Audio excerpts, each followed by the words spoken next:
So I'd like to have Kent Richardson introduce our What's Up speaker. Thanks, Steve. I want to add, I think What's Ups are easier to do from the comfort of your own home. So give that a thought, anybody that's got an interest. Tonight, I'd like to introduce Mike Holmes, who has a backyard observatory and does some fantastic astrophotography. He's going to tell us all about it. Okay, I'm trying to get on. It says host disabled participant screen sharing. So whatever you got to do to. I'll fix that. Just give me a second. Okay.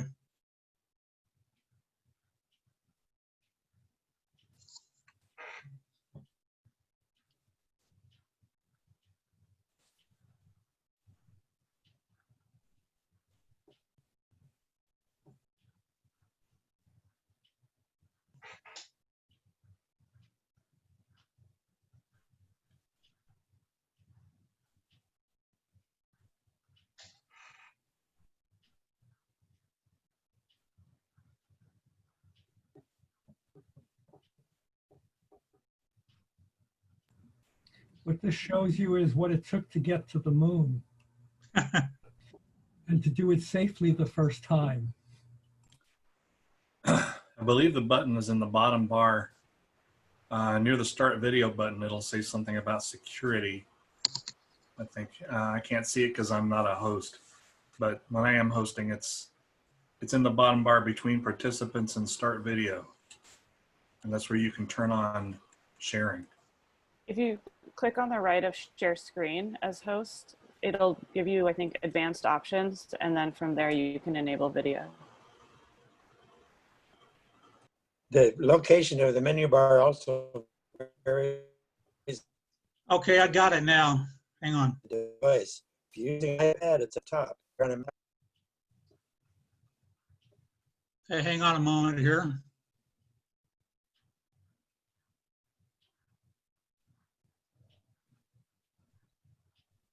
Can everybody see that? Yeah, we can see that. Yeah, All right. yeah, no problem. So most of us, when we got into this hobby, we went out and we got our first telescopes, and we would take them out every clear night we could, and we either stored them in the garage or we stored them in the house. And of course, over time, then we wanted the larger telescope. We got aperture fever, so we're buying the big Dobsonians, or we decided we want to do astrophotography, so then we have to get cameras and electronics and guiding systems and power supplies and all this stuff.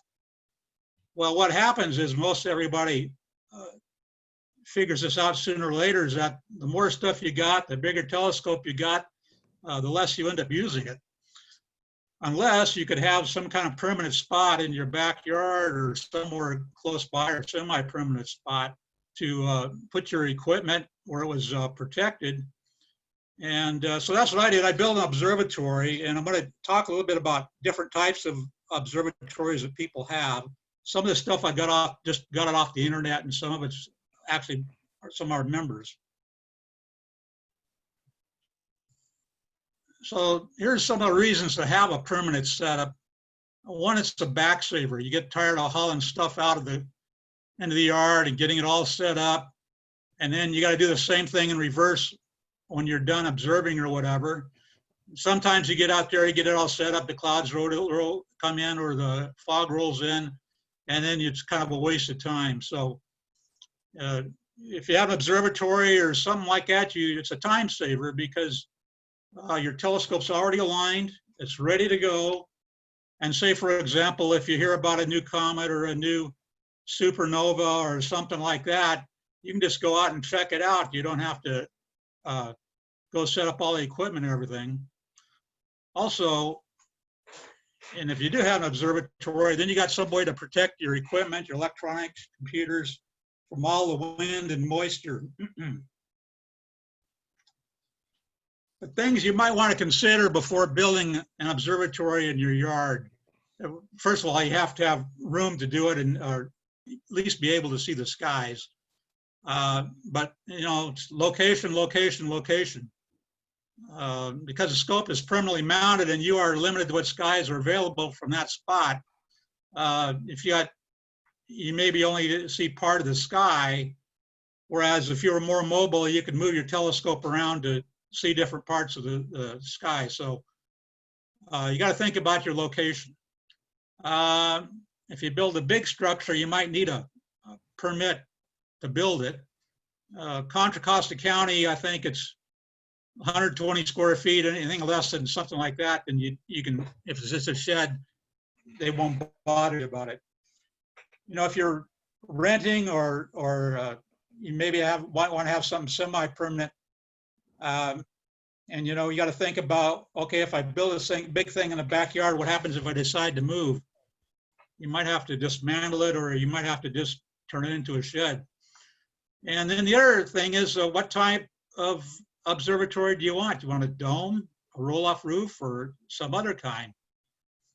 Do you want to make it yourself, or do you want to go buy it?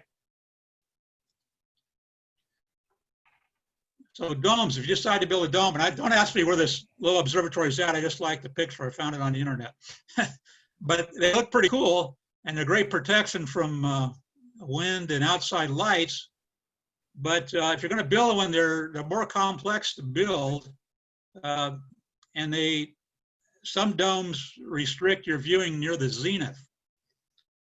And if you're doing astrophotography, you know, you not only have to track on the stars, but you're going to have to get that dome to move to track the stars too. Otherwise, you're going to be taking pictures of the inside of the dome. So that's something to consider.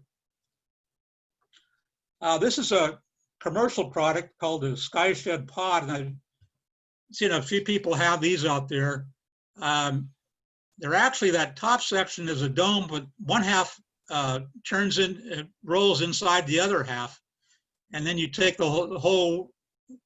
whole half unit and just turn it around to whatever direction you need to protect you from the lights and the wind. And a lot of people like them. And there's really nothing wrong with them. I've never seen one personally, but it looked like a pretty good deal. This is my observatory. It's not real cute. Yeah, I call it the Cube. I've had that observatory there for about 15 years. It used to be at one time it had a pitched roof on it. And I just had way too much weight on that pitched roof. And over the years it started binding up. So a couple of years ago, I took the top part off and I raised the walls a little bit and put a flat roof on, and it works pretty slick. And here it is opened up. I got a 12-inch bead in there on a pier that goes straight down into the ground. And the thing about roll-off roofs is they're somewhat easier to build. They're basically just a shed. And once you get them open, you're presented the whole sky. But they don't provide as much protection against wind and lights.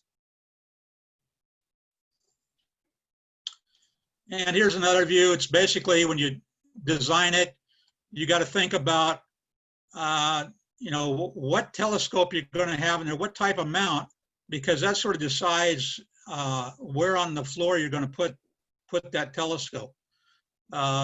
I have a fork mount, but if I tried to put a German equatorial with a big counterweight there, I don't think that would work where I have the mount. So if you're building one of these things, make sure you build it big enough so if you decide to upgrade on telescopes or get something bigger, you'll have room to do it. And this is just what it looks like underneath when the roof's rolled out. It's just on a bunch of rollers. I've got some angle iron in there to help support, but it can keep everything square. And so far it works fine. One of the things when you have an observatory or a semi-permanent place is if you hear of something, new object in the sky, a supernova or whatever, you know, you can go out and photograph. And this is what happened a couple of weeks ago. There's a new supernova in M61. And a couple of weeks ago, so I don't know if you remember, but it was when it was cloudy just about every single night. And I heard about this supernova, so I thought I'd give it a shot. So all this pictures through high clouds, which basically act like a filter. But you do see the supernova mark there. And I read up on initial reports of it. So this, collapse of a very massive star, and it's really strong in the blue continuum. And if you look at it, it is actually bluer than some of the other stars you see. And I want Azalee to know that we arranged this supernova for you. So maybe you can tell us more about it if you know. And this is another thing that some of you might remember Comet Holmes. This is way back in 2007. And I had my original observatory built in. And like the day before, this Comet Holmes had an outburst where in like a day and a half to 2 days, it went from magnitude 17 to magnitude 2. And so I went out to see if I could find this thing. And I kept seeing this bright star that wouldn't focus. And I finally figured after I could get all the other stars to focus, but I couldn't get that bright one to focus, I realized that that was the comet, and it was. And it's, the darndest thing I ever seen when looking at a comet. It was perfectly spherical. And on the right, you'll see 4 days later, the comet spread out a little bit. And just as a matter of fact, later they determined that what was going on was there was a tail there, but it was in opposition directly. The tail was facing directly away from us. So, but anyway, that's what if you have an observatory, you can just jump right out and get on these things without having to worry about setting up equipment and stuff. So this here is another roll-off roof observatory, and really all it is a shed you could go down at Home Depot and buy and cut the roof off and put it on rollers, and there you got it. Observatory doesn't have to be big. It just have to be able to protect your equipment.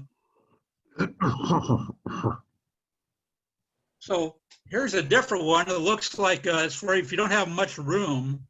In fact, it looks like a little outhouse or a dressing room or something. The whole building rolls off the scope. And this guy built it so if you look back in the building there, he's got a little desk and a chair. And so if he's doing photography or something, he can sit in there and operate everything. And so that's if you don't have a whole lot of room. This is a guy, it's in, I think, Utah. And he's got this big Dobsonian scope. He built this observatory for it. And you see, he's just got counterweights on the roof, and the roof's just split apart and opens up. Very simple. I do like his skies though, and he looks like he's got a clear horizon all the way around. So this is our own Stuart Foreman, and I might ask Stu to jump in here. This is his setup, but you notice it is on wheels. So it is sort of semi-permanent. And on the right is the latest picture he took of the supernova, which he just finished last night. You want to say something about it, Stuart? Yeah, I just took advantage of the Memorial Day weekend and no moon and no clouds. This is about 1, 2, 3, 4, just about 8 hours of data total of the supernova. In terms of the scope, it's a Tech 140 on a Mach 1 on JMI wheelie bars, and it's parked in the garage behind my brewing supplies, and I just move the brewing supplies out, and I clamp it down, and there it goes. And I can get it out of the garage and set up and polar aligned in about 20 minutes, maybe less. It's pretty quick. Okay, great. So you would call semi-permanent, but I see you got all your cables and already sort of set up, so you just hook up a couple things when you get set up. Right. So all I have to do is clamp it down, level it up, polar align. Actually, not in that order, but polar align, level it, and then I have one USB going into the computer, and that's it. Wow. And I have a USB hub on the side of the mount. It looks like a mess, but it's really organized. All right. Well, it's a great shot of the supernova. Thank you. Okay, this is Joseph Bourque, who's got a very old scope. It's an old, he told me it's an old Criterion 12-inch that he's sort of upgraded all the electronics and stuff on it, but it's basically permanent. He's got it sitting out there. When he gets done observing, he just throws tarps and sheets and stuff over it, and it protects it. So some things can be fairly simple.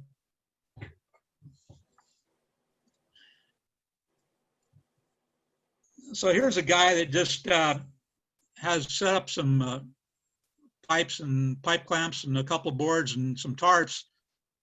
So he's protecting the scope from the wind and mostly light, probably. So that's what a lot of people do, and it seems to work pretty well until the wind really comes up hard, I guess. And then I seen this out there. It's actually a motorcycle shelter, which if you got a small scope, it'd probably plop right over the top of it. So that's something that could be bought. And then there's finally this, if you want to get above the trees. This is actually from, I found this in the Sky and Telescope magazine out of the 70s, and this guy was down in Australia. That's an old water tank, and they wanted to get above the trees. And, you know, it looks great until you imagine yourself trying to go up and down that thing, you know, at 2 in the morning, or having your friends over, or having a public night there is probably not the smartest thing to do.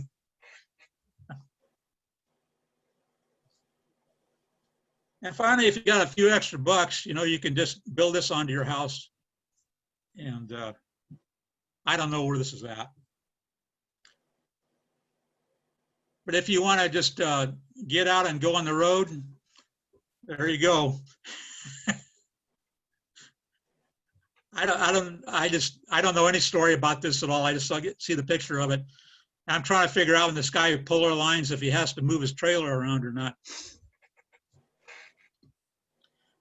So finally, I got one more slide. So if you've had problems looking through your telescope lately, this might be your problem. So that's it. Anybody got any questions? Thanks.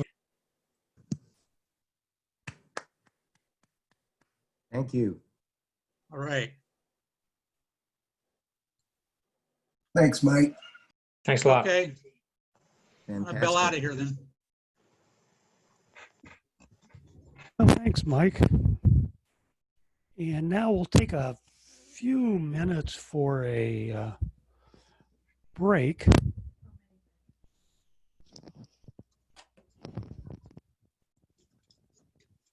Take a 5-minute break. We'll resume shortly. So.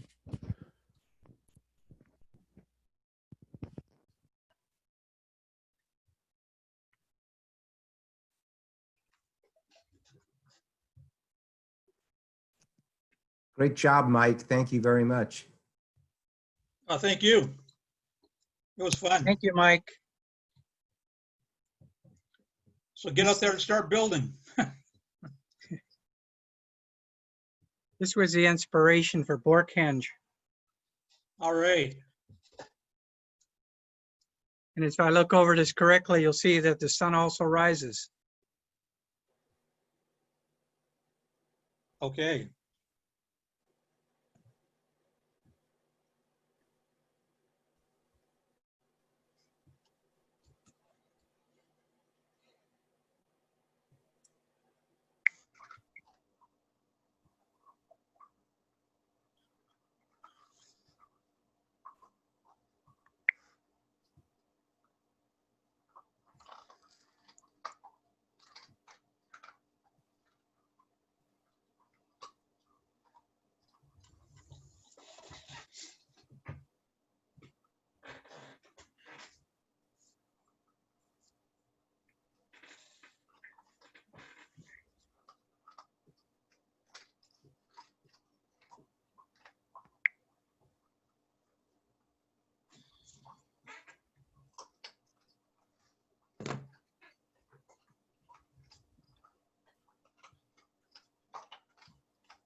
There's some people out there with their mics unmuted, and we're getting a lot of noises and extraneous sounds coming across.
Hi, I'm Pete. I'm one of the observers here, and I just wanted to say, as just one member of the club, how lucky I feel that we have folks like Azalee who are coming to, or who are presenting to us. Thank you very much. We really appreciate this. Yeah, so I'm really excited to be doing this. I forget who, someone emailed me like more than a year ago, and I was in the middle of doing job applications, and I was like, I can't even think about this.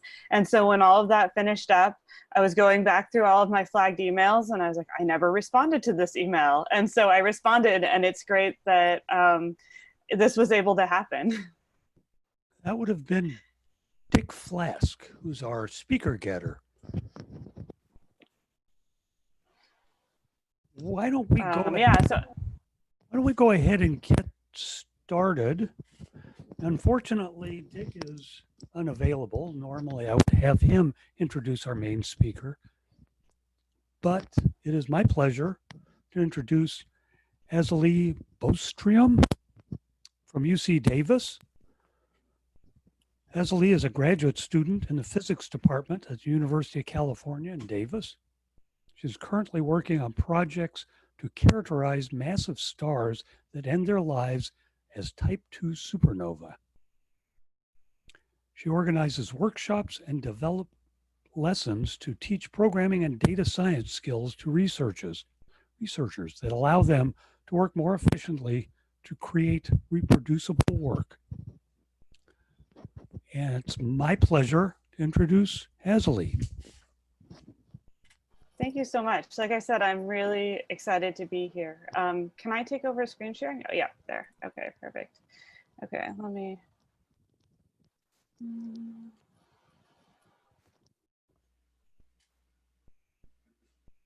Okay, are you guys getting full screen?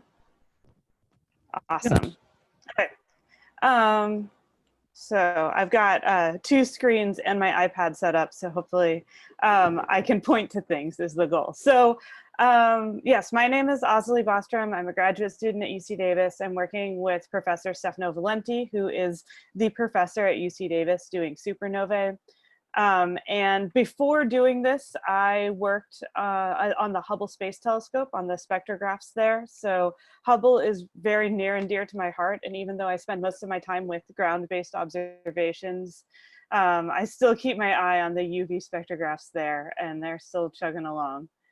So I want to talk to you today about my research, which is looking into massive stars and their end-of-life explosions, which we call supernovae, because they're these really big, bright events. And one of the most exciting things for me about supernovae and studying supernovae is the fact that there's something in the night sky that changes.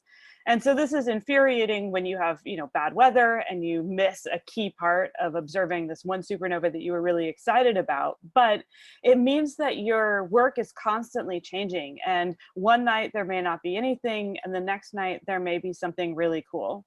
And so I wanted to start with this series of images that were taken by Victor Busso, who's an amateur astronomer in Argentina. And these are the earliest observations we have of any supernova. And so he wasn't looking for supernovae, he was calibrating a new camera he had just gotten and taking images of NGC 613, which was near zenith at the time. And so he took a series of observations early in the night, and this red circle right here shows you where the supernova will appear. But in his early images, there was nothing. So the last image was taken at 1:44 a.m. and then he went and took almost an hour break, came back and started taking more images an hour later, and there was a supernova in the image. So here you can see that little dot there is the supernova that has appeared, and this is a massive star that had exploded. This is supernova 2016 GKG. And over the course of the night, he took all of these observations and showed that the supernova was getting brighter, and we now have this observation of the supernova within an hour of explosion, which is just amazing. So supernovae are really exciting, partially because there's something new in the sky, but they also touch, it seems like, all areas of astrophysics.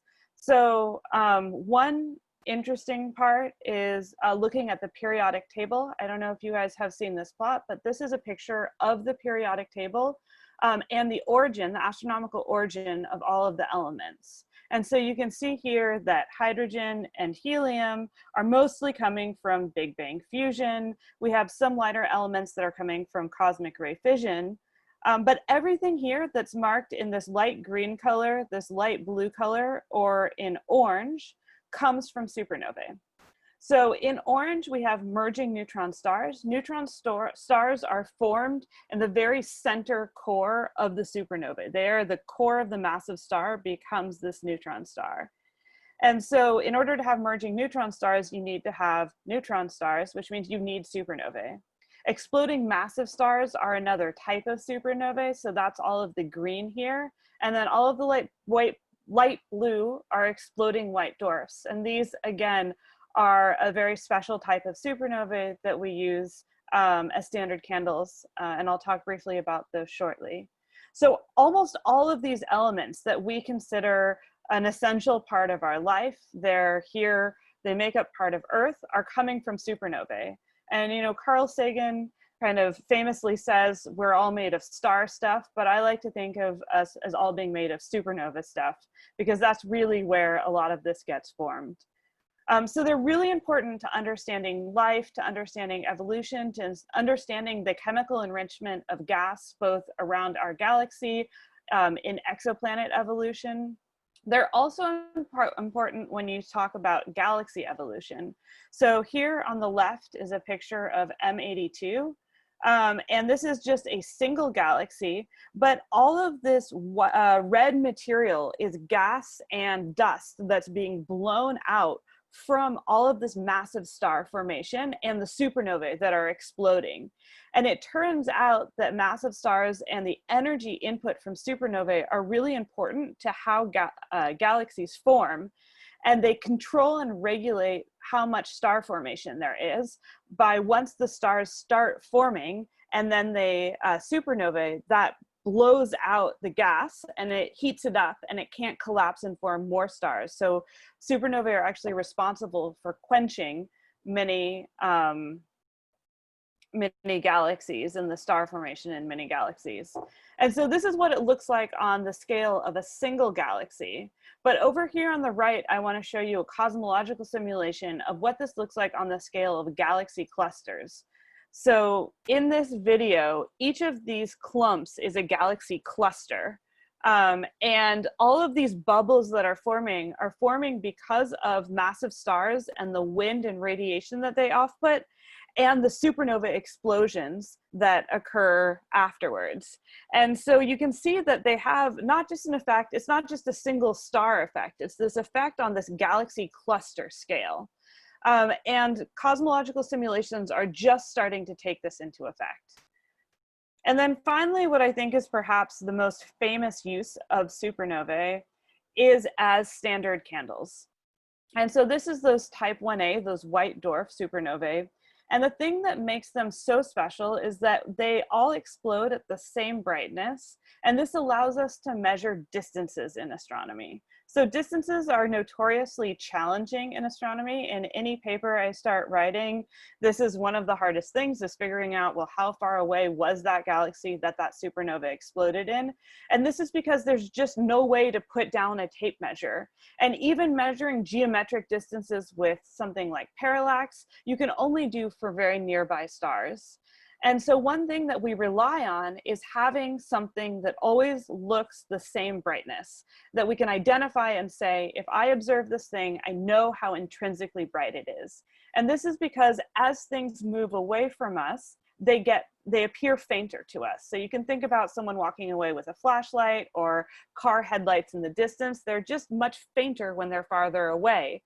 And that's predictably fainter. We know how to calculate how much fainter they are. And this means that if we observe how bright something is and we know how bright it actually is, we can then figure out how far away it is by knowing how things change in brightness over time. And so this technique using supernovae is great because it means that you can, they're so bright that you can look out at great distances. And these are what allowed us to determine the existence of dark energy in our universe and that the universe is accelerating. So supernovae are extremely important to all areas of astrophysics beyond just star formation. But there's a lot that we don't know. So I want to take you to February of 1987. And so there were two important events that happened in this month. The first is that it was my third birthday on the 8th, and this is the year my sister was born, so it was a big year for me. But the other thing, many of you might remember, is that this star right here that this arrow is pointing to on February 23rd exploded as supernova 1987A. And so this was a huge deal because this was the closest supernova ever since the invention of the telescope. So this meant that we got these amazing observations and this crazy insight into the details of supernova explosion that we are still getting as the gas and the shock wave expands. We're still discovering new things that we didn't know about supernovae. So this was great because it gave us this place to study supernova in detail. And so it confirmed many things that we had theoretically guessed. For instance, we thought that at the center of a supernova, a neutron star formed, but it was really the 12 neutrinos that we detected from supernova 1987A that confirmed this creation of this neutron star. And interestingly, astronomers are still searching for this neutron star, and that's a mystery that's starting to make people uncomfortable, is why haven't we seen this? So astronomy is very much this kind of push and pull between coming up with a theoretical prediction and then making observations, and then maybe those observations go past the theoretical contradiction or the theoretical prediction and contradict what the prediction was, and then the theorists go back to the drawing board and they say, okay, you know, maybe things work a little differently. And supernova 1987A provided us with an opportunity for this. The star that exploded was not a star that we thought exploded as a supernova. It was at a different phase. So we had to go back and justify why we thought that was true. So let me now spend a little bit of time talking you through our understanding of how massive stars evolve and how a supernova is created. So this is a picture of a giant molecular cloud. So we think that these form in these giant cool clouds of gas and dust. And something happens that disturbs these clouds that are in equilibrium, and they start to collapse, and they have different regions of slightly different density. And so these different regions contract and fragment. And eventually, in the center of some of these regions, it gets dense enough and hot enough that the two hydrogen atoms can fuse into helium. And this process produces energy, and energy in the form of photons. And so these photons travel out from the center of this now star where this fusion is taking place. And in this process, they bounce off of all of the gas particles and create radiation pressure. And this halts the gravitational collapse. So this phase we call the hydrogen burning phase. It's also called the main sequence. And this is where stars spend most of their lives. They're very stable here, and they're happily just fusing hydrogen. However, at a certain point, they've fused most of the hydrogen atoms, and these hydrogen atoms can't find each other anymore. And at this point, we stop having as much radiation pressure, stopping the gravitational collapse. And so the star starts to contract again. And this helium core now contracts until it gets hot enough to start fusing helium. And this happens at a higher temperature than hydrogen. But then there's a layer around this helium core that has now hydrogen that is now denser than it was and hotter. And so you start to get hydrogen fusion in a shell around the helium core, which is now fusing into carbon and oxygen. And so this process now produces more photons than the hydrogen fusion was producing. And this has two effects. One thing is that it puffs up the star to a larger radius. And because it's at a larger radius, it cools down the outer layers. And so this phase we now call the red supergiant phase. The star is red because these outer layers are cooler than they were previously. And then it's really bright because it's this large radius with all of these photons coming out of it. And so this is the star that we believe most supernovae explode from, is this red supergiant. So this red supergiant phase is not just helium fusion that occurs, but this process repeats itself over and over. So you have the helium turns everything into a carbon core, and then that carbon core collapses until carbon can start to fuse. You fuse neon and oxygen and silicon, and then all of this ends when you start to fuse, when you fuse an iron core. And this is because iron is this very special element where it's the last element that when you fuse it, you get energy out. And this energy, getting energy out is really important because this is the source of those photons. That energy out is the photon. that produces the radiation pressure that stops the gravitational collapse. So when you fuse iron, when you eventually fuse iron, it draws in energy from its surrounding regions. And so this would actually accelerate gravitational collapse. So you end up developing this degenerate iron core that's supported by electron degeneracy pressure, where all of these electrons are just crowded together as tightly as they can. And this core develops until it reaches about 1.4 solar masses, which is the largest mass that can be supported by this electron degeneracy pressure. After that, the electrons, there's so much pressure, gravitational collapse pressure, that the electrons overcome the strong force and combine with the protons, mash into the nucleus to create neutrons. And this is where the birth of this neutron star occurs. So I'm now going to take you to this picture. So you can picture each of these layers as being made of different elements. This is often called the onion skin model of the star. And this gray circle right here is going to be our neutron star. So the first thing that happens is this iron core collapses, and you can picture this black area as the iron core. And this is going to create the neutron star. And neutron stars are incredibly dense. So they're about 1.5 times the mass of the sun, and they're stuffed into a volume that is 600 times smaller than Earth. So they're super, super, super, super dense. So this neutron star forms, and that happens very quickly.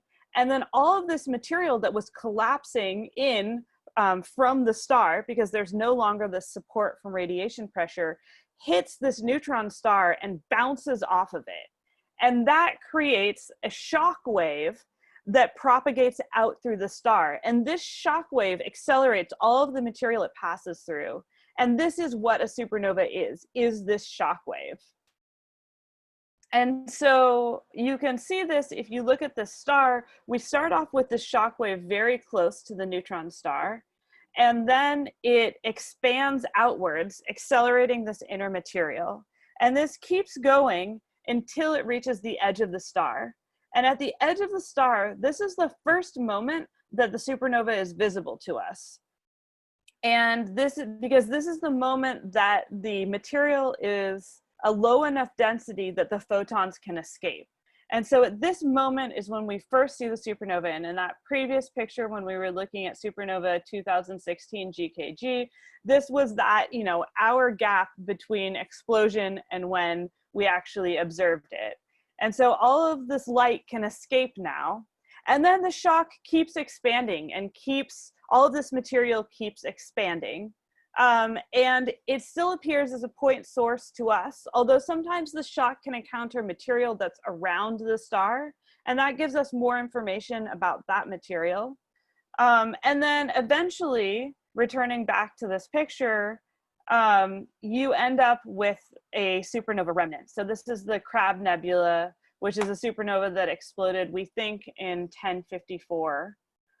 So a long time ago, and you can still see all of this gas and dust and this filamentary structure of this remnant.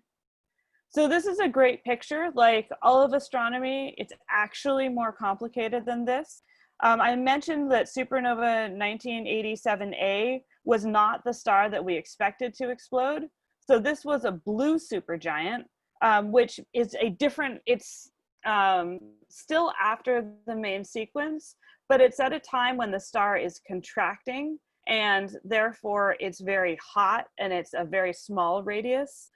So we had to figure out, why do we think blue supergiants explode? And this actually invented a whole new class of supernova, type 2 supernova, which we call 1987A-like. We also observe supernova that don't have any hydrogen. And so some things that the supernova community is thinking about is, how do these stars lose their outer layers of hydrogen? Is it that they're very massive and there's very strong winds driven by all of the photons coming out of the star itself? Are these stars in binary systems and one star steals the hydrogen envelope of the other star? And that's still an open question. It could be that the answer is both, and there are subclasses that we need to determine within this class of stripped envelope supernovae.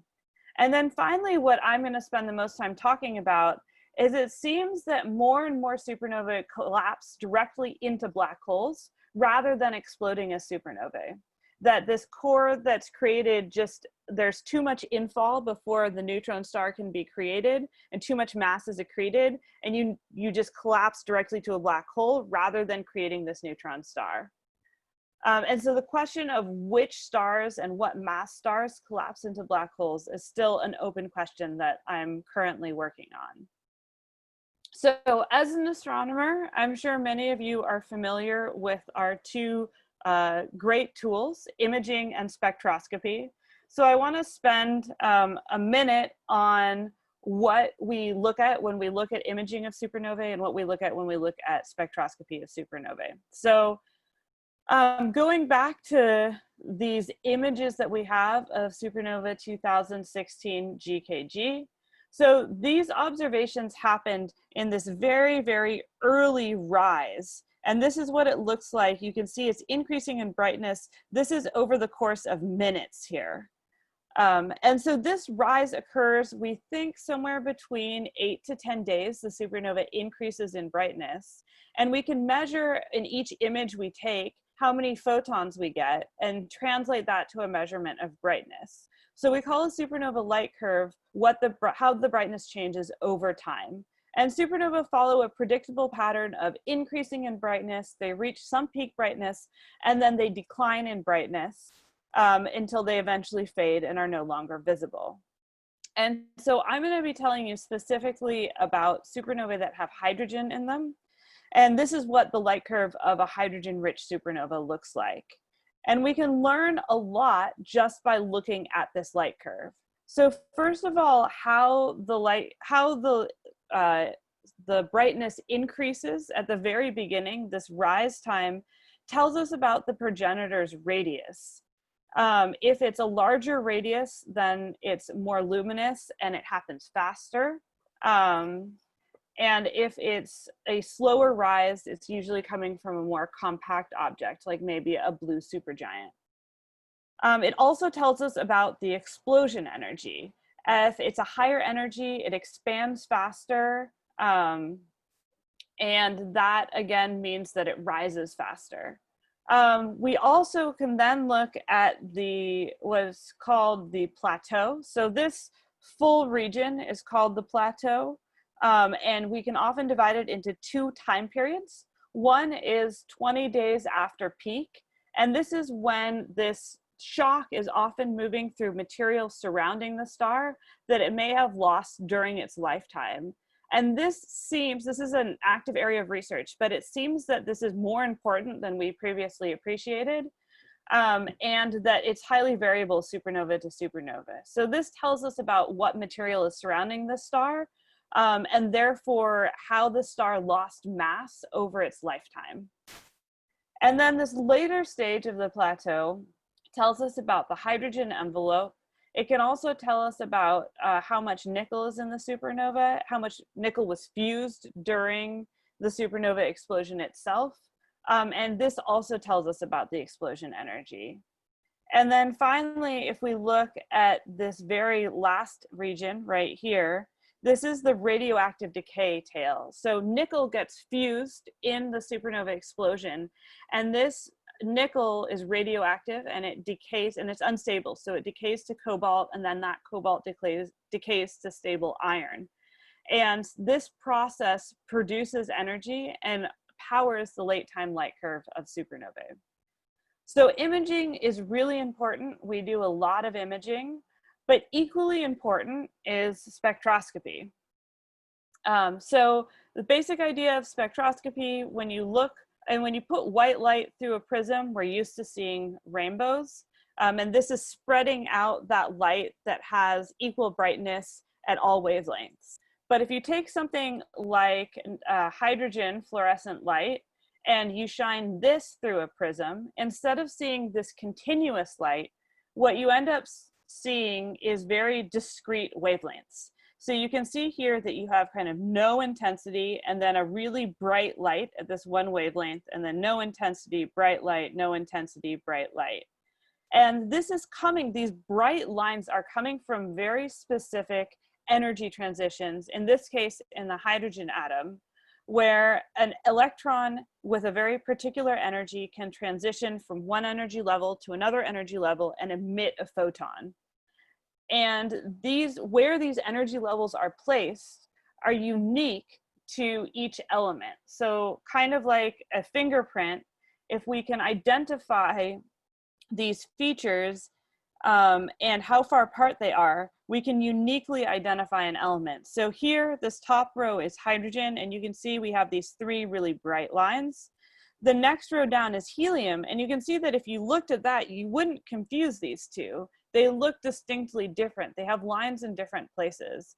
And then another example here is argon. So we use this to determine what elements and what the chemical composition of supernovae are. So here is an example of a spectrum that I took of supernova 2017 EAW. So this is about a year after explosion. And again, we've spread out the light. So we have bluer light over here and redder light over here. And we're measuring the intensity at each wavelength. And so you can see we kind of don't have a whole lot going on. We've got magnesium here, not a whole lot going on, some sodium here. And then this is the most important line that I care about, is this oxygen line here. I'll talk more about that later. This line right here, this H alpha, is actually this line right here. So we can see that there's strong hydrogen in the supernova. And then we have some calcium lines as well. So spectroscopy, I think, gives us a lot of information as to what's going on within the supernova. We can also see by how broad the lines are, what the expansion velocity is of all of the ejecta. If the lines are asymmetric, that tells us that maybe the ejecta is asymmetric. It's not expanding totally spherically symmetrically. So we learn a lot from the spectra themselves. So up until this point, I've been kind of glossing over different types of supernovae because the family tree of supernovae is very complicated and it's motivated by these observational characteristics, because that was the first thing we had. We didn't have the physical understanding of what was going on. And so the first thing that you ask yourself whenever you see a supernova is there hydrogen in the spectrum? And usually H alpha is the strongest hydrogen line. So that one big whopping line that we were looking at in the last slide. So if there is hydrogen, we call it a type 2 supernova. And if there's no hydrogen, we call it a type 1 supernova. And so for type 1 supernovae, the next question is there helium? If there is, we call that a 1b. If there isn't, we then go on to ask, is there silicon? And if there is silicon, then this is a type 1a supernova. So these are these very special supernovae that come from white dwarfs. And these are the ones that we use to measure distance with. These all explode at exactly the same brightness, well, almost exactly the same brightness. They're standardizable candles, we call them. And this is because it's this white dwarf that's exploding at this very special mass. If there's no silicon and no helium and no hydrogen, then we call it a type 1c supernova. And that's right here. So if there is hydrogen, we go down the other branch. The type 2s are my favorite branch. And so there are some supernovae that look like they're kind of transitional objects. So originally they have hydrogen in their spectrum, but if you look at them about 20 days after explosion, that hydrogen disappears and they look like type 1b supernovae. And so for this reason, we call them 2b supernovae, because they're kind of a transition between the type 2s and the type 1bs. And so then the next thing that we look for is, are there narrow emission lines? So in general, all of the material in a supernova is moving really rapidly. And you're getting different lines of sight into different parts of this expansion, which means that you end up with very broad features. So these narrow lines are coming from material that hasn't been accelerated by the shock yet. And this is an indication that perhaps there's circumstellar material surrounding your star prior to explosion. So we called these supernovae that exhibit these narrow lines type 2n supernovae. And then if there's no narrow lines in them, we then finally look at what does it look like in imaging. So all of this previous classification is purely from the spectroscopy.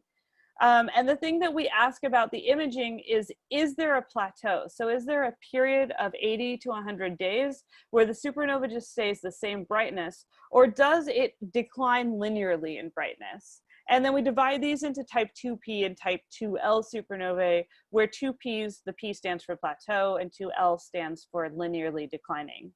And so these are the ones that I really like studying, these type 2p and type 2l. They're kind of the boring supernovae because they're coming from the most normal stars, but they're also the ones that we have the most information on. They're the most common, and we're getting to the point where we can start to build samples and make global statements, not just talking about this one specific object, but how do these behave as a class in general.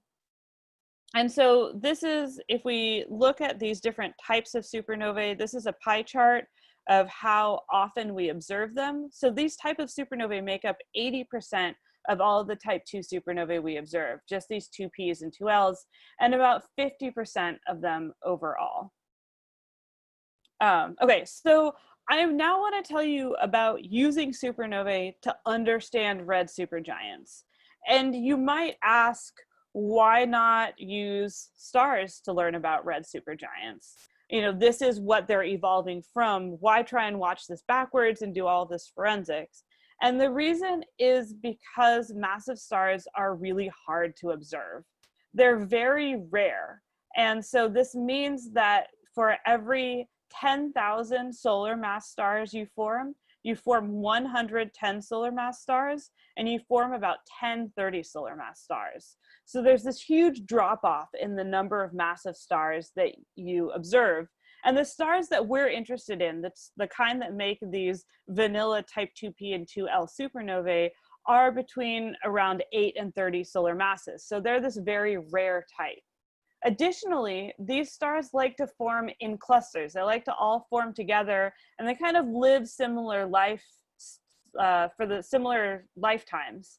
And so this means that they need to be very nearby in order for us to distinguish one star from the other star.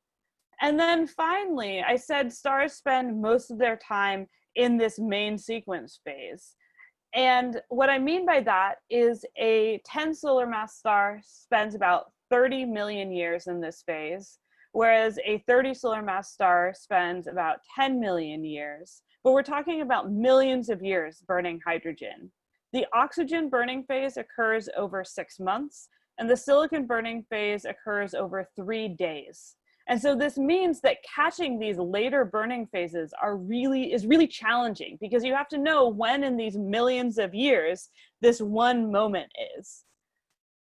So we can overcome all of these challenges by using supernovae to learn about this phase, rather than trying to watch the stars evolve into this phase. So the first thing is that supernovae are incredibly bright. I told you that actually, I don't think I told you, but I will tell you now that supernovae are one supernova is about 10 billion times as much energy as the sun. So they're a huge amount of energy. They're really bright. We can see them really far away in galaxies that are megaparsecs away. And so this means that we're no longer limited to this very small number of stars nearby us. We can actually look at a much greater distance and therefore have more stars to look at. Additionally, the issue that we were having going far away with observing red supergiants directly, of being limited by resolution, we only get about one supernova every 100 years per galaxy. So these are not all happening on top of each other. And when you're observing a supernova, you're really observing the results of a single star, perhaps a binary. That's something we're just starting to explore, but you're not dealing with all of these stars layered up on top of each other. So both of those are no longer an issue. And then finally, the supernova itself is this giant alert to observers that this is the time to study the supernova and to study this stage of the star's mass loss. And as the shock travels through the star, we can start to understand by looking at kind of the remnants of this star, what it looked like prior to explosion. So this means that supernovae are ideal, but we've always been limited by our ability to find supernovae and the total number of supernovae that we've discovered. But we are entering, or at the beginnings of, what I would call the golden age of transients, where these are transients are things that change in the night sky, of which supernovae are some of them. So these are all surveys that are currently active looking for supernovae. You may recognize some of them as prefixes to the names of transients before they become titled supernovae. And this, over the last few years, we've just seen this huge explosion in both the quality of our observations. We have surveys that are taking data, are imaging the whole sky every night. And this is growing in a huge way in future years. So here, I just want to show you, these are all type 2 supernovae reported to the Transient Name Server, or TNS. And you can see that 2016, 2017, there were maybe 1,000 that were reported here and here. And then in 2018, the Zwicky Transient Facility came online. And this, I'm showing you here what fraction of the supernovae in 2018 were discovered just by the Zwicky Transient Facility. So that's this, it was about a quarter of the supernovae. And then in 2019, about 1/3 of them have been discovered by the Zwicky Transient Facility. And we've now basically doubled the number of supernovae that we were discovering in 2016 and 2017. And then all of this, I had to make the zoom in inset because all of this is dwarfed by what will be discovered with the Vera Rubin telescope, which was formerly the LSST. So this is the average number of supernovae per year that will be discovered by the Rubin observatory. And this is just orders of magnitude greater. And I think one of the things that I'm looking forward to is figuring out, how to harness this data and how do we use it. We're not going to be able to collect amazing data on each of these, but maybe we're going to find just the absolute best events and study them beautifully. And that's something that I'm really excited about for the future. So we now have this huge sample of objects that if we can figure out aspects of their progenitor from these explosions, we now have this great sample that we can study massive stars with and these final phases of their evolution. And it turns out that you can learn a lot from post-explosion observations. The early rise, like I said, tells you about the radius of the star. So you can start to think about, how big was that star? As the shock passes out, you have shock breakout and the photons and then the shock start expanding into the material around the star. You learn about the different densities that are there. And this can tell you about mass loss in reverse, where the material closest to the star is the material that the star lost last, and then the material farther away it lost earlier in its lifetime. We can also, using spectroscopy, learn about the composition of the star, how much fusion occurred of which elements, and how were those spread throughout the star. And then finally, what I've been working on most recently is we can learn about what the mass of the star that exploded is. And this has led, again, to confirming a lot of our theories of how stars work and how supernovae explode, such as most of the progenitors are red supergiants, but it's also started opening up some questions in our understanding of which stars are exploding and what mass stars do we expect to explode. So the current way that we determine how stars explode is a method called direct detection. And this works by first having a supernova. So this is supernova 2018 BK. It's this really bright thing right here. And so when a supernova explodes, this is your alert saying, pay attention to this star. And the first thing that a number of astronomers do is they go back to the archives and say, have we ever looked at this field before with a large telescope with good resolution? So this could be the Hubble Space Telescope, and the archive from Hubble has been an amazing boon to this field, or it could be with adaptive optics from the ground. And if you're lucky, you have observed this supernova or this field. And if you're really lucky, when you figure out the astrometry and you figure out the exact location of the supernova, there's a source or a star that lines up directly with it. So this right here is the star that we believe exploded. And so this is enough to publish papers on and say this is the star. But then the final step that you really need to do is make sure that that star disappeared. And so you do this by waiting for the supernova to fade until it's fainter than that star ever was, and then taking a picture of the field again. And again, if you're lucky, that was the star that exploded, and it's now disappeared. And so once you've identified what the progenitor is, you can use the imaging you have. This is called direct detection because you're directly detecting the progenitor star. And so you can compare this to models about how stars evolve to understand what the mass of this star was and infer other properties. You can look at, say, if you have multiple observations, was this star variable? You can determine, was it a red supergiant? Was it a yellow supergiant? Was it a blue supergiant? So many aspects. So we're now lucky enough, as we've ramped up with the number of supernovae that we're discovering and our archives of high resolution imaging, we have about 30 supernovae that we've determined the mass of. So here is a plot. On the x-axis is the progenitor mass. And this spans from 5 to 30 because we think that stars, theoretically we predict that stars between 8 and 30 times the mass of the sun should explode as type 2 supernovae. So we expect progenitors to be in this full range of masses. And so then I've taken all of the direct detection progenitors and I've stacked them from lowest mass to highest mass.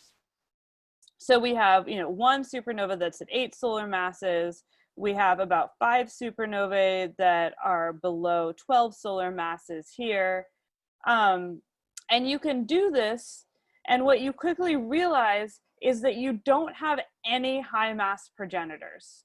And so this is referred to as the red supergiant problem, because we don't know why we're not observing these high mass progenitors. And I've told you that the more massive stars get, the rarer they get. But based on the number that we have observed, the number of supernovae with direct detection progenitors, we should have seen 5 in this range. So this is starting to be of concern to the community. And the real question is this an issue with the predictions? Maybe we got the theory wrong and not all of these stars explode. Or is this an issue with our interpretation of the observations? We don't directly observe mass. We're actually observing how bright is the star, and then we're linking that to mass via modeling. And so showing you that in a little bit more detail, here is what we look at observationally. So this is brightness here on our y-axis and temperature here on our x-axis. And each of these lines from left to right draws the evolutionary path that a star takes until this tip is where that star explodes. And you can see that for more massive stars, well, they all end at about the same temperature, more massive stars are brighter. And so this is how we observationally determine with direct detection what the progenitor mass was, is we figure out what its brightness is, we figure out what its temperature is, and we put it on this plot, and we say it was a 15 solar mass star. But you can imagine that if there was something that systematically biased our observations, like say dust that we weren't accounting for correctly, then that would make everything appear fainter and therefore a lower mass. So one thing as an observer that I want to ask is, Are there other ways that we can determine what the progenitor mass is that are independent of this method that would allow me to say, is there some kind of bias in this method? Alternately, this could be a theoretical issue. So here again, I'm showing this plot of total number of supernovae as a function of progenitor mass. And here again, we have these missing high mass progenitors. And when, these are very recent results from this year, when Togledor, Sackbold, and collaborators did their best modeling of supernova explosions and implosions, what they found is that most stars don't explode in this mass range. So here, all of the green lines represent the mass of models that exploded as supernovae, and all of the black lines represent the models that imploded directly to a black hole. So these would be ones that we just would never observe.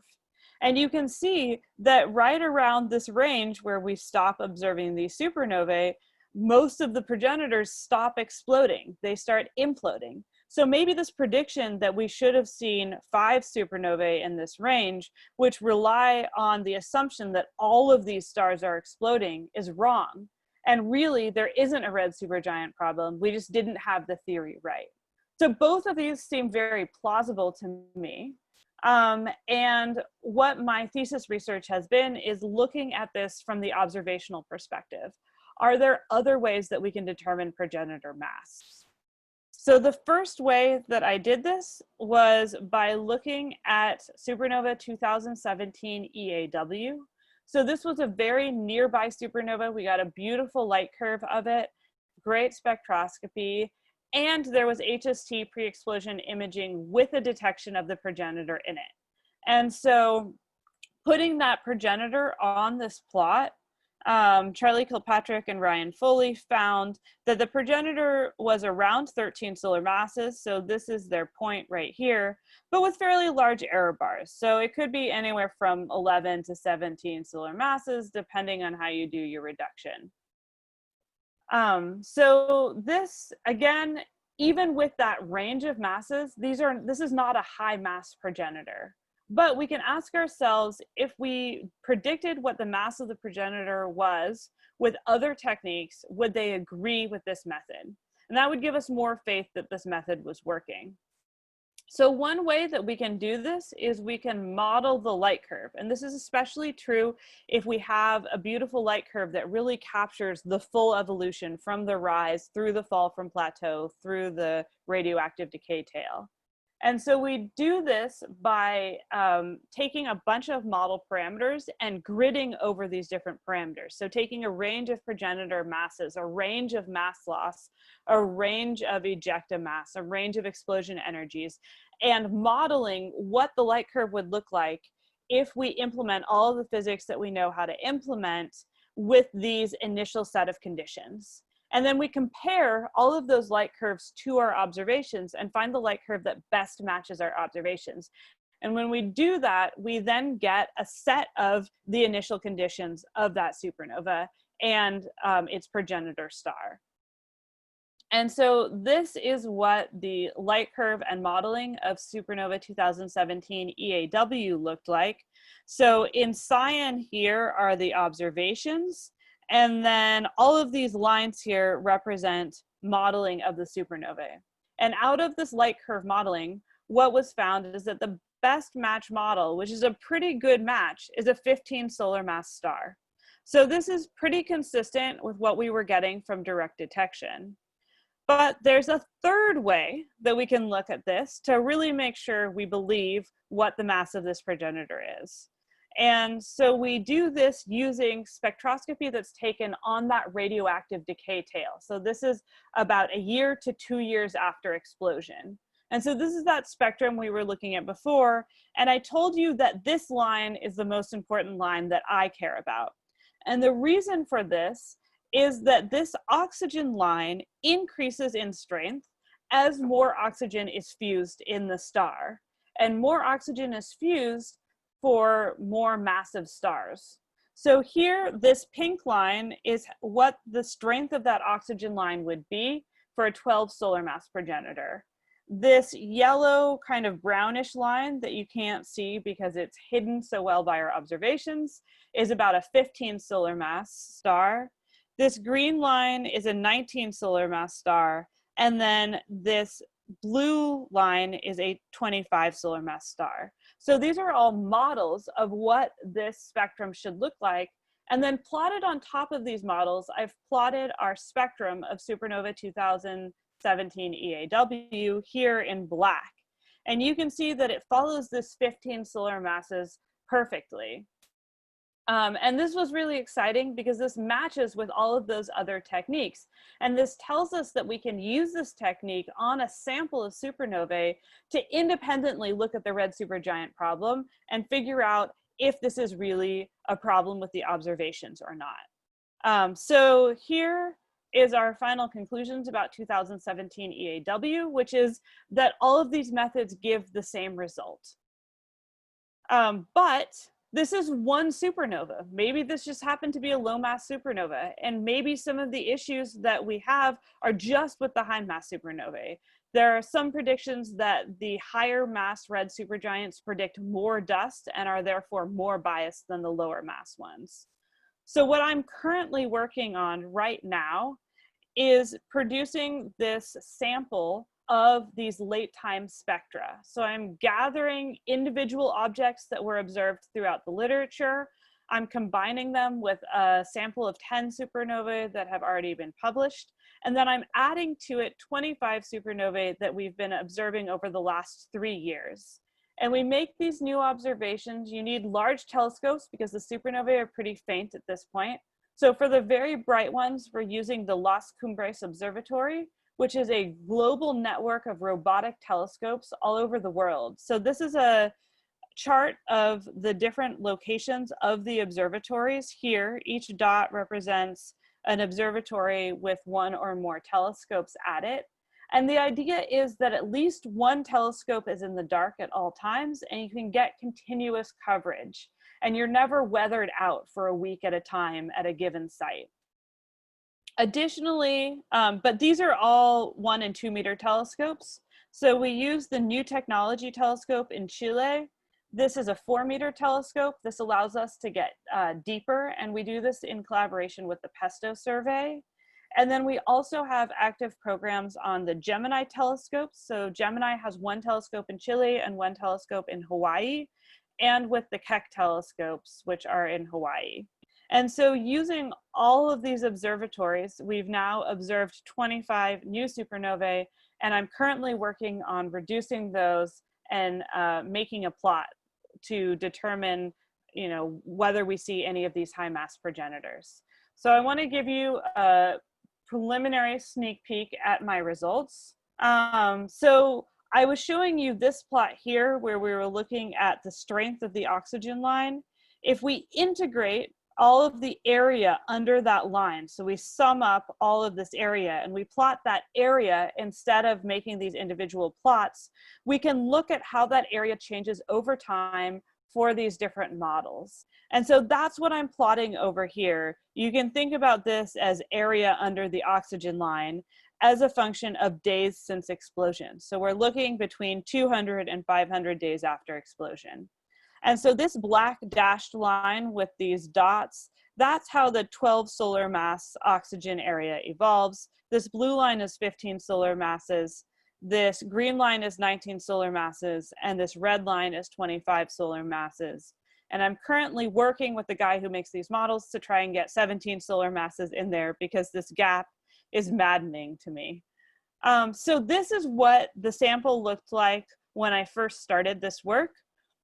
My advisor, Stefano Valenti, made this first plot with about 10 supernovae, and they were all low mass progenitors. There were no high mass progenitors. So I've added to that a preliminary analysis of all of the supernovae in the literature. These are these triangle shaped objects.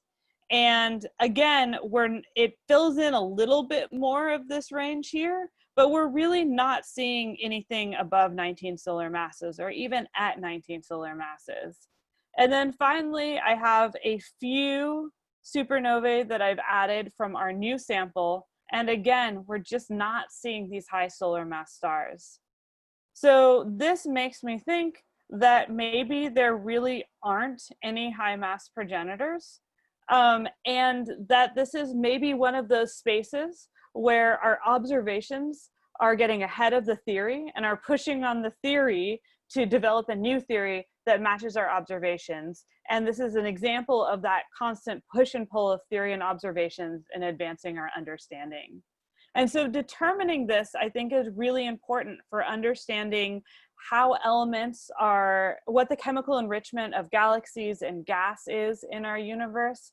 And then on a larger scale, understanding what energy is output into galaxies. Because when these stars collapse directly into black holes, you don't get that energy output that you normally get from a supernova, and you don't get all of that enriched material going out into the universe.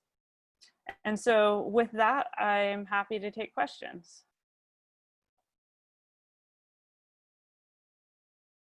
So why don't we go ahead and just unmute and ask questions.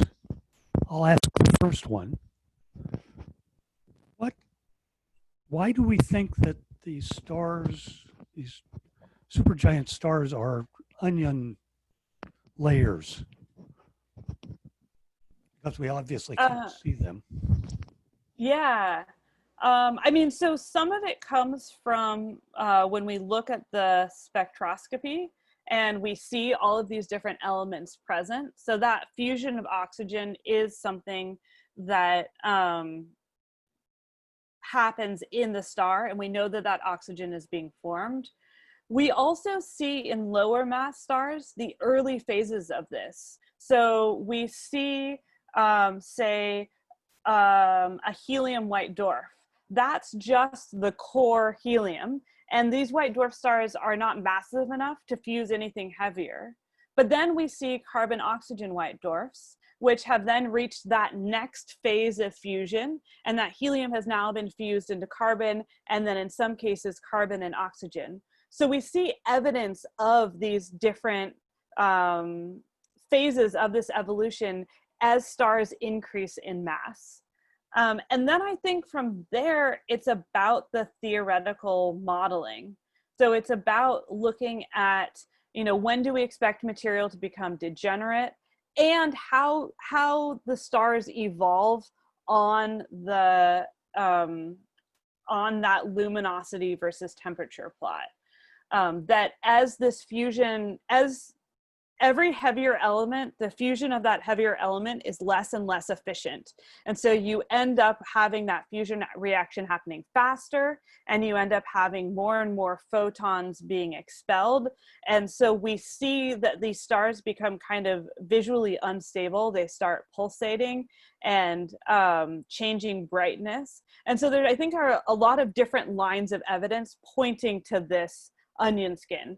But that being said, there's still a lot of uncertainty in terms of exactly what's going on at these boundaries, how much convection is there, how much mixing is there occurring at those boundaries, you know, how hard are they, and really what is the fusion that's occurring. There was a recent paper that came out that was talking about how there's some fusion that happens at the very at the interface, I think, between the neon and the oxygen that produces this really powerful energy that can actually expel the outer layers of the star. And we're starting to see that as dense circumstellar material. So I think it's, yeah, broadly, there's evidence that points towards it, but we're also still working out the details. I have a question. Can you hear me? Yes. Yeah, thank you very much. Actually, two questions. One of them is, I wanted you to go over again that gap in terms of masses of stars undergoing supernova that disappeared, and why you think that gap went away with this other analysis I needed. Also, the other thing, just very briefly on supernova 1987A, the inability, you say, to detect a neutron star, which is the first that I've heard of it. Can't they use the magnetic properties of a neutron star?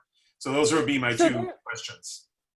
So they've been, I don't know all of the techniques they've tried. I know that they've been trying really hard. And I think there were hints maybe a year ago that they might have detected it, but I don't know that it was definitive. And yeah, this was something that when I first heard talked about, it really surprised me. But it, like I said, it's the kind of thing that was starting to make people kind of uncomfortable, because we should have, people thought we should have seen it. And so I think when we detect it, everyone will breathe a sigh of relief. I don't think we're at the point where we think that it doesn't exist, but sorry, my cat is interrupting. But we are still looking for it, and we'll feel better when we find it. Magnetic properties, that's interesting. I think magnetic fields are hard to detect. You really need material like funneling over them or somehow making it to you.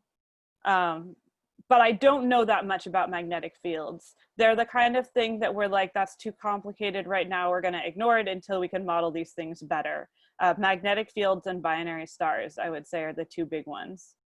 So I would say that coming back to your second question, I think that we are still missing these stars. So if I go back to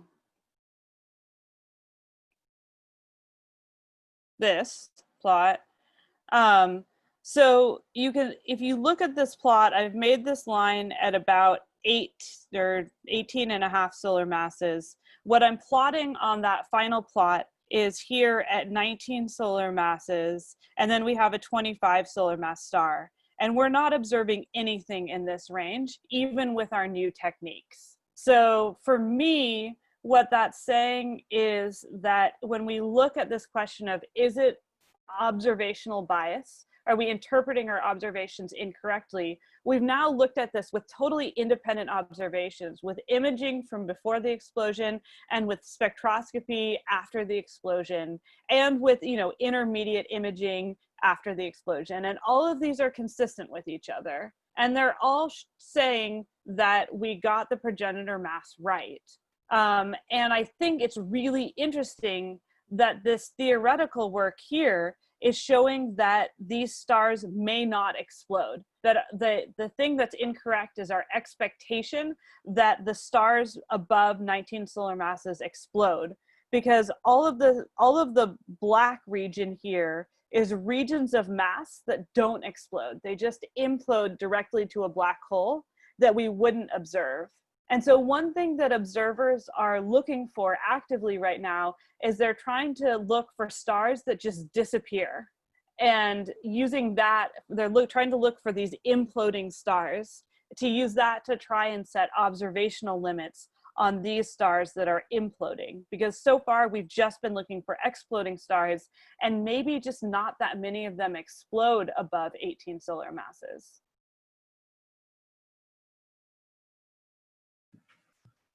I have a question. Yeah. What would you consider the central star of M57? A type 1b, since it probably ejected its hydrogen core or hydrogen shell? What is M57? Is that the Ring Nebula? Ring Nebula, yes. I have spent a little bit of time actually observing. The Ring Nebula is a white dwarf. So that is a low mass star. And what happens to low mass stars is that they never they're not massive enough to contract to fuse beyond carbon and oxygen. And so they develop this core of carbon and oxygen, and that contracts until it's supported by what's called electron degeneracy pressure. And that's just all of the electrons are in the lowest possible energy state they can be in, and they're trying to get to lower states creates pressure that halts the gravitational collapse. So at that point, the outer layers of the star get kind of released and they start to float away.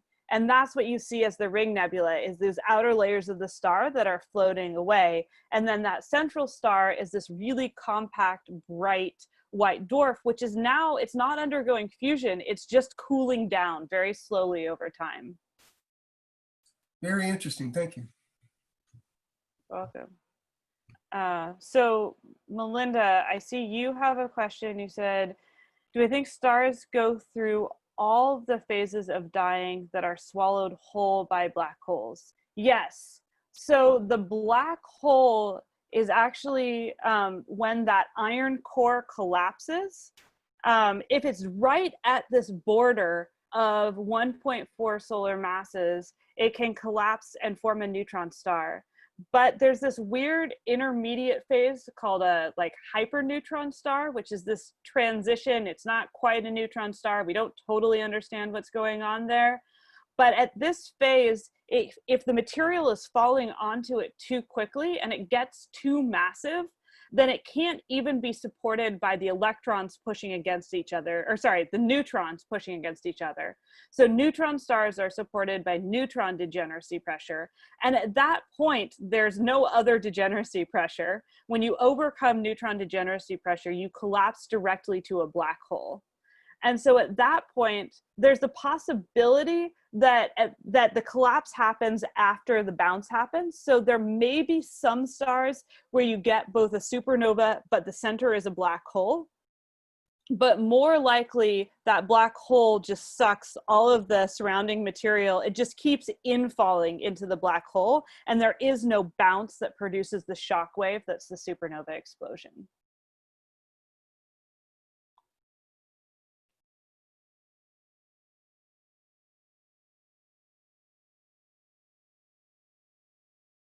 So, are there any other questions?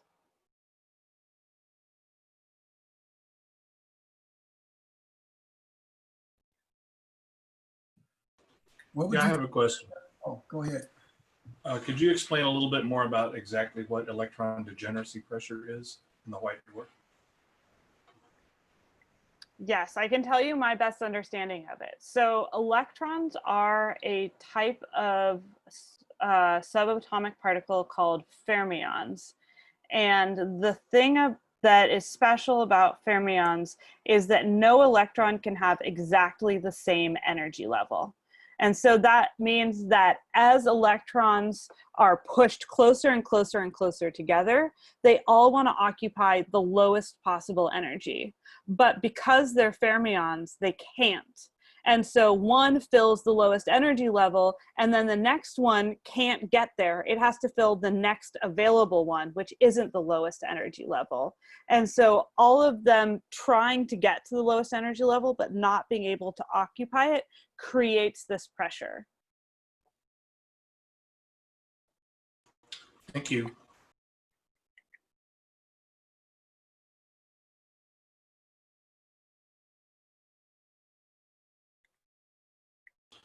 This was extremely informative, by the way. I really enjoyed it. Thank you for presenting. I got a Yeah, question. I'm glad. Yeah, go ahead. Thank you. Can they measure the strength of the shock wave from the rebound? So what we are able to measure directly is the speed that it accelerates material to. We observe that in the width of the spectral features, how broad they are, and we can see them we can see it slowing down over time and them getting narrower and narrower.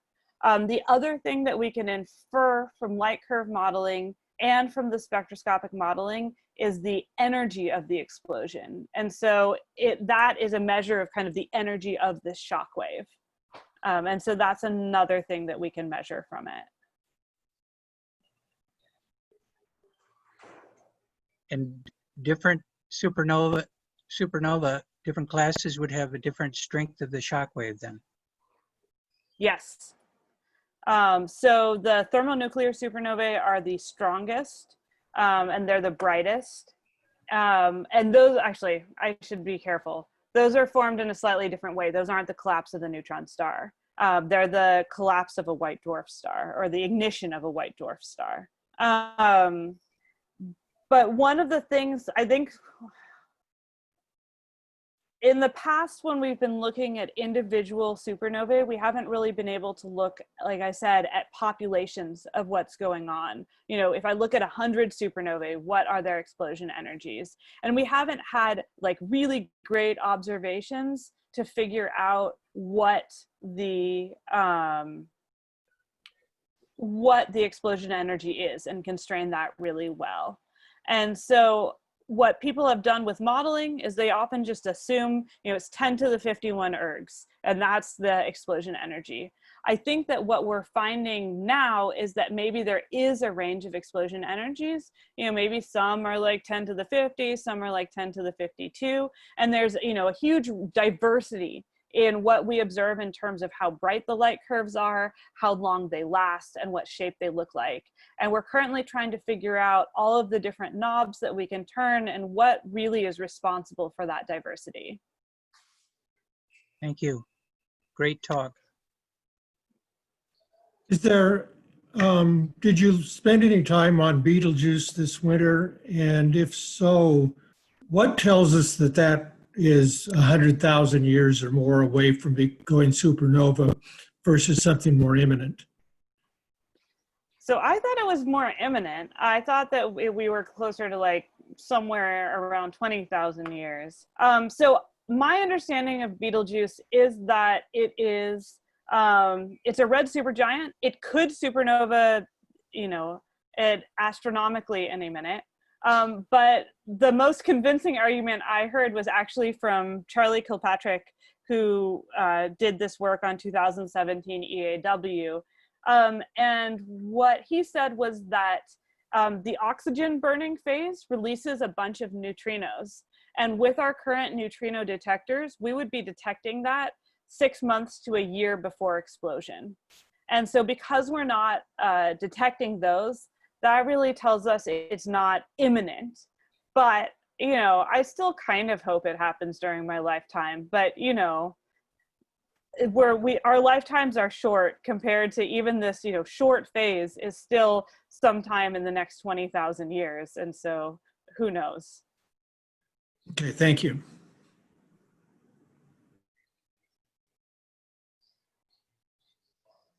Oh, how can amateur astronomers and imagers contribute to these studies?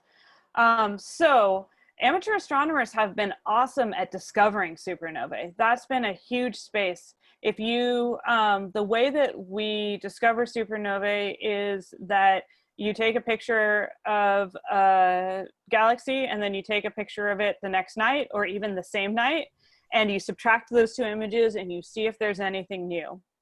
So I'm part of a survey where we're doing this every 12 hours. We have a telescope in Australia and a telescope in Chile. And so we're using those to look every 12 hours. The ZTF survey is taking observations 6 hours apart, and they're looking for really young supernovae.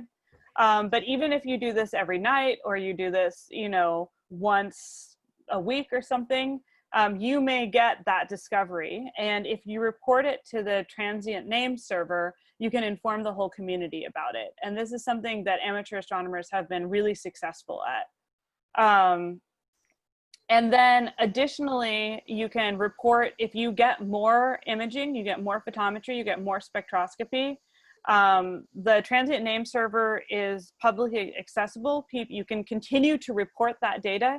If you actually want to start collaborating with people and get co-authorship on a paper, that might be a bit more challenging. You might have to reach out to observers at that point. But if they're good, they'll at least contact you when they're using your data. But that is how I best know how to interface, because I think that discovery space is really big. And then also, you know, like we are really limited in our northern follow-up capabilities. We have one telescope in Texas and one telescope in Hawaii. And if those are weathered out, we don't get observations in the north. And if you can get observations, that would be amazing. And especially right now with everything shut down, many observatories aren't open right now. And so this is a time that I think we're getting gaps in our follow-up. And so that would be incredibly valuable. When you say amateur observations of these supernovae, are you talking about magnitude estimates? Yes. Let me think about this. So, yes, magnitudes or the tools to create magnitudes. So, you know, if you don't want to do the full image analysis, you don't want to do the difference analysis or whatever, but you have, you know, dark images, flat images, and you maybe observe some standards or something, that would be really helpful in terms of calibrating the observations. I'm just now learning photometry. I've been doing spectroscopy my whole life. So but those are the pieces that we need. Okay, thank you.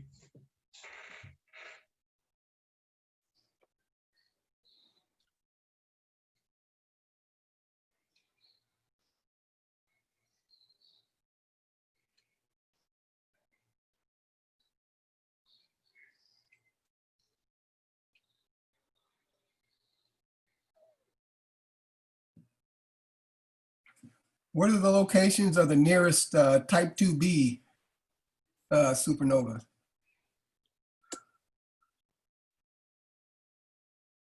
So I don't know their distances. The famous ones that stand out in my head are 16 GKG was, I think, actually pretty close. That was the one that I showed in that first image. One of the most famous ones is Supernova 1993J. This was one of the first supernovae I worked on, and it was a type 2b. I think it exploded at like 3 megaparsecs or 5 megaparsecs. It's really, really close for a supernova.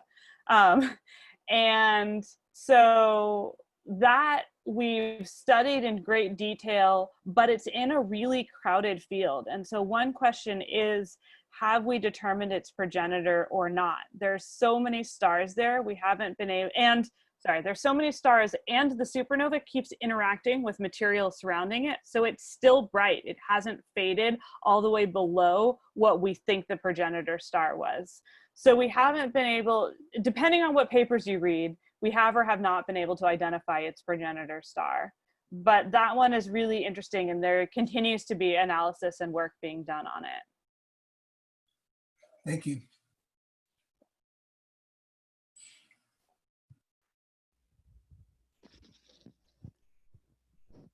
Well, with that, I would like to thank Azalee for your very interesting presentation.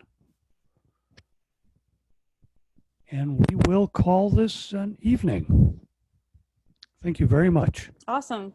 Thank you guys so much for having me. This was great. I love talking to all of you, and let me know, feel free to contact me if you have any questions. I'll be actually at UC Davis for the next year, and then I'll be in Seattle after that. Very good. Very good. Thank you very much. Enjoyed the talk. Thank you. Thanks. Thanks. Bye, everybody. It was great. Thank you. Adios. Truly wonderful. Thank you. Welcome. Bye, everybody.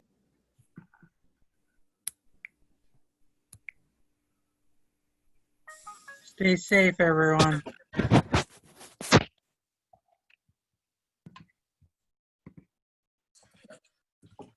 Thanks, Steve, and everybody.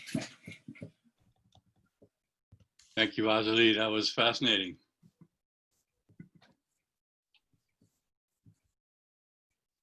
Your dad talking.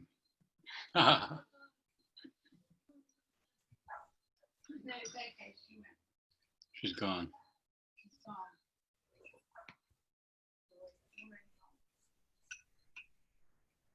Good night, everyone. I'm going to call this a night.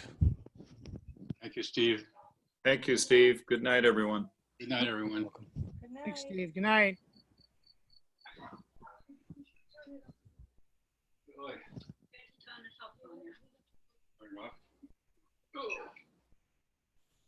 Frank, Steve.